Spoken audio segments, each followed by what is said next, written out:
안녕하세요. 오늘 저희는 게임 스노우 브레이크 이야기 좀 해볼까 하는데요. 특히 앞으로 스토리가 어떻게 될지 또 뭐가 개선될지에 대한 어떤 영상 분석 자료가 있어서요. 그걸 좀 깊게 파보려고 합니다. 아, 네, 그 분석 말이죠. 네, 게임 초반 문제점부터 해서 특히 캐시아라는 캐릭터 있잖아요. 그 역할 변화랑 앞으로 나올 컨텐츠 예측까지 꽤 자세하게 다루더라고요. 맞아요. 개발진이 초반에 좀 비판받았던 부분들을 어떻게 보면 수습하고, 세계관을 다시 정비하려는 건가? 하는 그런 추측들을 내놓는 분석이죠. 그렇죠. 특히 캐시아를 이야기 전환의 핵심으로 봤다는 게 좀 눈에 띄었어요. 네, 그 부분이 상당히 흥미로운 가설입니다. 좋습니다. 그럼 이 분석 내용 하나씩 좀 뜯어보면서 어떤 점이 재밌는지 또 청취자분들이 주목할 만한 부분은 뭔지 같이 이야기 나눠보죠. 네, 좋습니다. 우선 분석을 보면 처음에는 그 삭주 지역 중심이나 뭐 분석과 위주 플레이 이런 것 때문에 글로벌 유저로서는 좀 걱정이 많으셨던 것 같아요. 보내주신 자료 보니까 이런 걱정 좀 덜어도 되지 않을까 하는 희망적인 예측도 있던데 스노우 브레이크의 기존 문제점 계속 걱정해야 할까요? 한번 보죠. 네, 보내주신 분석 자료가 게임 PV나 스토리 변화뿐만 아니라 외부 요인까지 다 고려해서 상당히 깊더라고요. 그냥 정보 나열이 아니라 이걸로 개발사 의도나 계획까지 읽으려는 거죠. 이게 얼마나 설득력이 있을지 한번 자세히 보죠. 좋습니다. 그럼 그 초반 우려부터 짚어볼까요? 그 삭주, 중국 배경 스토리가 계속 나오고 분석가 역할이 너무 커서 이거 너무 중국 시장만 보는 거 아니냐 이런 불안감. 맞아요. 프롤로그까지 삭주해서 시작한다는 소식도 있었으니까요. 네네. 근데 이제 자료에 따르면 개발사도 이런 우려를 좀 아는 것 같아. 그래서 방향을 좀 바꾸려는 것 같다는 분석이에요. 예전에 반응 좋았던 그 체르노 스토리 복각 결정 같은 거요. 이게 좀 긍정적인 신호다 이렇게 보는 거죠. 아 그리고 최근 PV가 다른 게임 뭐 예를 들면 명족 칸탈렐라랑 비슷하다는 이야기도 있었는데 이걸 그냥 따라한 게 아니다. 뭐랄까 경쟁에서 안 밀리겠다. 이런 선언으로 보는 시각도 되게 흥미롭더라고요. 그렇죠. 개발사 스스로도 아는 거죠. 지금 상태로는 좀 부족하다. 앞으로 나올 서브컬처 게임 되게 많은데 지금 상태로는 경쟁이 좀 어렵다고 느꼈을 수 있다는 해석이에요. 그래서 뭐 11월 아마 2.5주년쯤 되겠죠. 그때 더블 캐릭터 출시 같은 좀 공격적인 계획도 세우고 그리고 그 가장 큰 문제였던 1장에서 10장 스토리 정비 또 기존 이벤트 복각이나 더빙 추가 같은 거 이걸로 좀 기반 다지고 가려는 준비로 보여요. 여기서부터는 이제 좀 추측성 내용인데 스포일러가 될 수도 있습니다. 핵심은 11장 이후 스토리 변화랑 캐시아라는 캐릭터 역할이네요. 초반 스토리가 비판을 좀 받으니까 개발사가 11장부터 방향을 바꿨고 그 중심에 캐시아를 근데 이 캐시아가 원래 스토리 핵심 인물은 아니었을 가능성이 높다. 이렇게 보고 있어요. 원래는 아니었다고요? 왜 그렇게 보죠? 근거가 몇 가지 있는데요. 첫째는 초기 스토리에서 캐시아 비중이 생각보다 뭐랄까 크지 않았다는 점. 있긴 있었는데 그냥 스쳐가는 느낌? 그렇죠. 중요한 단서. 그러니까 떡밥만 살짝 던지고 사라지는 패턴이었고 또 하나는 적으로 나왔을 때 모델링 퀄리티가 좀 구렸다는 거예요. 아, 모델링이요? 네, 예를 들어 경쟁작 명조의 플로로처럼 처음부터 아군 합류가 예정된 중요 캐릭터였다면 훨씬 공들여 만들지 않았겠냐는 거죠. 하긴 좀 더 신경 썼겠죠. 그래서 캐시아는 초반 스토리 욕먹느니까 이걸 수습하고 방향을 틀기 위한 장치로 좀 급하게 투입된 캐릭터 아니냐 이런 추측인 거죠. 갑자기 넣은 캐릭터일 수 있다. 상당히 재미있는 추측인데요. 뭐 개발력이 부족해서 거기까지 미처 생각 못했을 수도 있다는 여지는 남겨두긴 했어요. 그 갑자기 투입됐다는 주장의 또 다른 근거로 위그드라슬 이사회 전원 이탈. 이것도 좀 이상하다는 거죠? 네, 이전까지 진행 속도를 보면 엄청 급발진이거든요. 원래대로라면 아마 회사 내부에서 타우랑 이사들이 막 대립하고 코요테나 신성회, 타이탄 같은 외부 세력이랑 또 싸우고 이런 구도가 더 길게 갔을 확률이 높다는 거죠. 이사회가 나가더라도 한두 명 정도? 그렇죠. 근데 갑자기 다 나가버리니까 이걸 급격한 스토리 변경 준비 시간 벌려고 그 찬란한 휴가 이벤트 같은 걸로 좀 시간을 끌었을 수 있다. 이렇게도 보고요. 아, 그 휴가 이벤트가 시간 벌기용이었을 수도 있다. 네. 그리고 나서 그 2, 3의 멤버 중 한 명이 너무 허무하게 그냥 캐시아 각성 재료처럼 쓰이잖아요. 맞아요. 그래도 꽤 중요 인물이었는데 보스전도 아니고 연출로 그냥. 네. 오히려 처음 나온 다른 애가 더 비중 있게 나오고.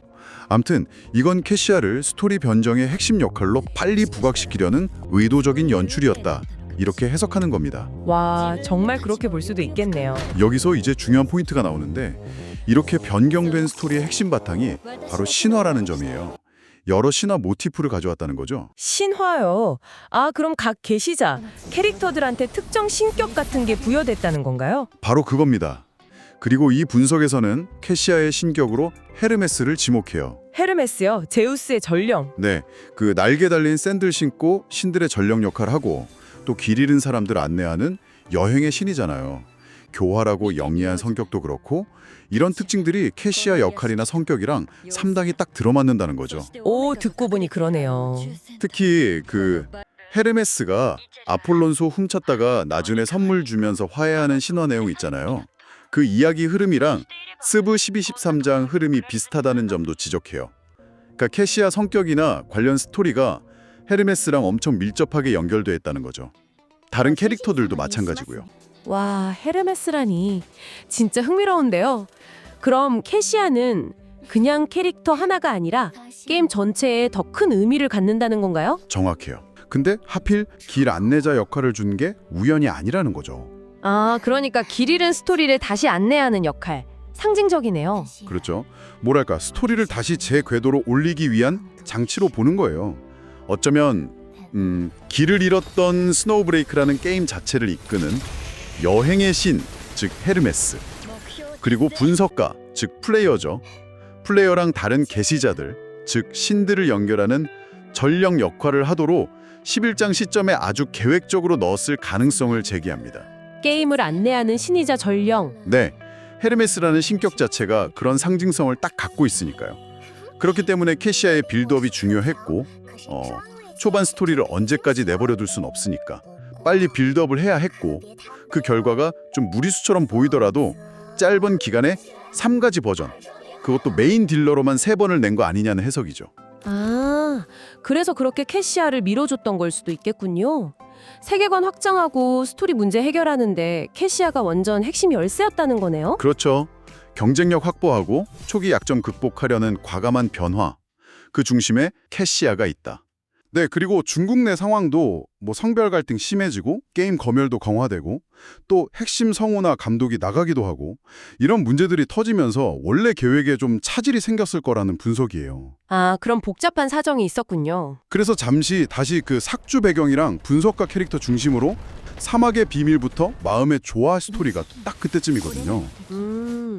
아무래도 주력 시장 상황을 무시할 수는 없었겠네요. 네, 아마 그랬을 가능성이 높죠. 그래서 자료 쓰신 분도 이때 이거 계속 해야 되나 고민했다고 하더라고요.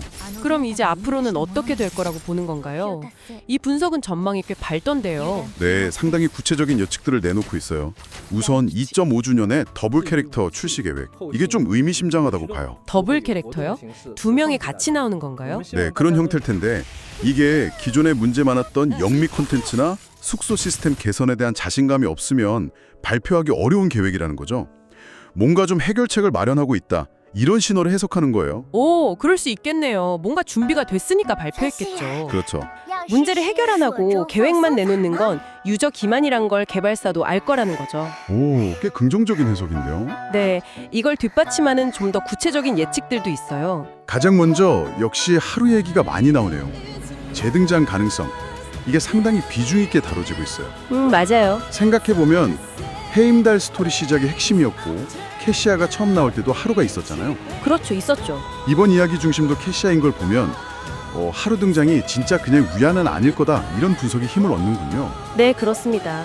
그리고 그냥 등장하는 걸 넘어서 하루를 북유럽 신화의 티르 신격으로 해석하는 게 되게 중요해요. 티르요? 전쟁, 법, 정의 이런 상징이잖아요. 네, 맞아요. 용기, 맹세, 결투까지. 지금 필로시아 상황이 군대가 막 통제하고 좀 혼란스럽잖아요. 네, 그렇죠. 이 상황을 끝내고 법치를 다시 세울 인물, 그게 바로 티르 신격의 하루일 수 있다는 거죠. 와, 그냥 조력자가 아니라 이야기였던 질서를 바꾸는 핵심 역할로 보는 거네요. 그렇죠. 군인 딸이라는 설정도 그렇고 딱 들어맞는 해석인 거죠. 아, 그리고 보니 티르 신화에서 가장 유명한 게 그 늑대 펜리를 묶는 이야기잖아요. 네네, 그 이야기죠. 자기 팔을 희생해서 묶는 분석에서는 하루가 에다를 완전히 결박시키면서 티르처럼 한 팔을 잃을 수도 있다고요. 와, 네, 그런 예측이 있더라고요. 그걸 제압하는 과정에서 큰 희생을 치를 수 있다는 거죠. 이야, 정말 극적인데요.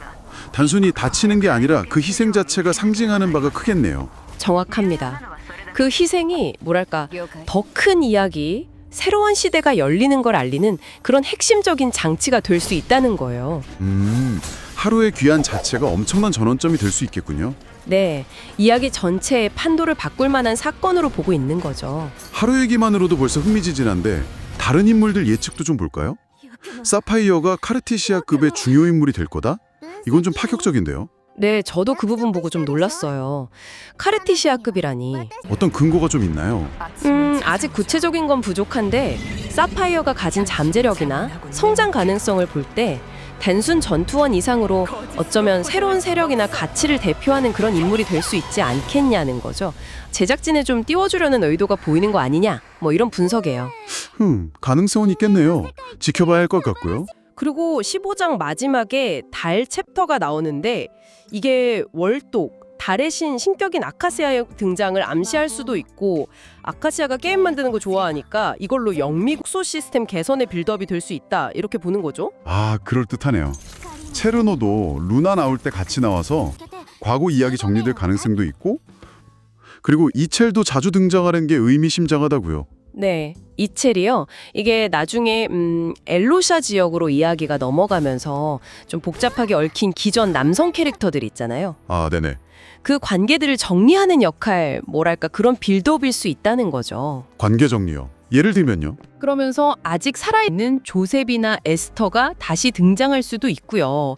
또 니타랑 코요테 관계도 좀 복잡했잖아요. 매듭 지어줄 수 있다, 이런 분석이에요. 와, 그냥 기존 조연 캐릭터들도 다시 나와서 미완성된 이야기들을 좀 마무리 지으려는 것 같고요. 과거 이야기들을 좀 정리하고 넘어가려는 거죠. 아, 그럼 기존 팬들도 반가워하겠네요. 네. 그 캐치에라, 아누비스 신격이죠? 이 캐릭터를 통해서 기존에 사망했던 인물들을 추모하는 식으로 기존 서사를 좀 매듭 짓고 세계관의 깊이를 더하려는 시도들도 가능하다고 봤어요. 맞아요. 마치 죽은 자들의 장례를 치르듯이 과거 스토리를 좀 잘 마무리하고 전체적으로 보면 약간 흩어져 있던 이야기들을 좀 정리하고 앞으로 나아갈 준비를 한다, 뭐 이런 느낌인 거죠. 그리고 아예 새로운 인물들, 비디아, 클라리나, 네리다, 요고트. 이름도 처음 듣는데 이들이 새로운 이야기를 이끌어간다? 세대교체 느낌인데요? 맞아요. 완전히 새로운 판을 자르는 걸 수도 있죠. 기존 인물들의 이야기가 정리되면서 새로운 인물들이 그 자리를 채우는 거죠. 기대되네요. 그리고 콘텐츠 얘기도 있었죠? 숙소 시스템에 스킨 적용되는 거요. PV에서 스킨 적용된 모습이 나왔는데 그게 그냥 연출이 아닐 수도 있다는 거죠. 아, 진짜로 구현될 수도 있다. 네, 숙소 업데이트가 계속 좀 늦어지는 게 어쩌면 이 스킨 적용 기능을 준비하느라 그런 거 아니냐는 근거도 덧붙이고요. 영미. 이거 기다리는 분들 많을 텐데. 네, 영미요. 잠시 중단된 것 같지만 분석에서는 이게 끝이 아니라고 봐요. 정말요? 네, 오히려 제대로 만들려고 시간이 걸리는 걸 수 있다는 거죠. 뭐 컨셉을 다시 잡는다거나 밸런스를 맞춘다거나 맵도 더 다양하게 만들고 장기적으로 보고 개발 중일 가능성이 높다는 거예요. 하긴 그때 반응이 꽤 괜찮았잖아요. 그걸 그냥 버리진 않겠죠. 그쵸. 그때 보여준 건 약간 테스트 버전, 맛보기였을 가능성이 크고요. 반응 좋았던 걸 쉽게 버리진 않을 거라는 게 합리적인 추론이죠. 그럼 좀 더 완성도 높은 모습으로 돌아올 수도 있겠네요. 네, 그렇게 기대해볼 만하다는 겁니다. 또 하나 재밌는 예측이 그 발키리 게임 등장이었는데요. 아, 네네, 맞아요. 초기 스토리에 언급만 됐던 그 발키리 게임이요. 이게 새로운 PVP 컨텐츠로 나올 수도 있다는 가설이에요. PVP요? 어떤 식으로요? 캐릭터 스킬은 못 쓰고 오직 레벨이랑 무기 스탯으로만 승부하는 방식일 수 있다고요. 캐시아랩 엄폐가 안 되는 게 이거랑 관련 있을 수 있다, 이런 연결까지 시도하고요. 와, 정말 종합적으로 분석했네요. 스노우 브레이크가 초반 문제점을 잘 알고 있고 이걸 해결하고 더 나아지려고 되게 체계적으로 준비 중이다. 이런 꽤 긍정적인 전망을 보여주는 것 같아요. 물론 뭐 개인적인 해석이 기반한 거지만 근거들이 되게 흥미롭네요. 그렇습니다. 개발사 행보랑 게임 속 단서들을 막 연결해서 미래를 그려보는 과정 자체가 재밌죠. 실제 게임이 꼭 이 예측대로 갈지는 뭐 지켜봐야 알겠지만 적어도 개발사가 유저들 목소리나 게임 문제점을 그냥 무시하진 않는구나 하는 희망을 좀 갖게 하는 것 같아요. 네. 오늘 이 이야기 들으시면서 스노우 브레이크 미래에 대한 당신의 궁금증이나 걱정이 조금이라도 풀리셨으면 좋겠습니다. 앞으로 게임이 진짜 어떤 이야기를 보여줄지, 그리고 이 예측이 얼마나 맞을지 같이 지켜보는 것도 재밌겠네요. 자, 오늘 나온 여러 예측들 중에서 당신의 마음을 가장 끈 미래는 어떤 모습인가요? 한번 생각해 보시는 것도 좋겠습니다. 그녀는 작은 목소리로 노래를 부르기 시작한다. 성스러운 영혼이여, 만물의 위를 걸으며 빛 속에서, 축복 속에서, 부드러운 땅 위에서 반짝이는 신의 바람처럼 당신의 몸을 어루만지며 마치 음악 대가의 손끝처럼 성스러운 현을 타고 곡을 연주하듯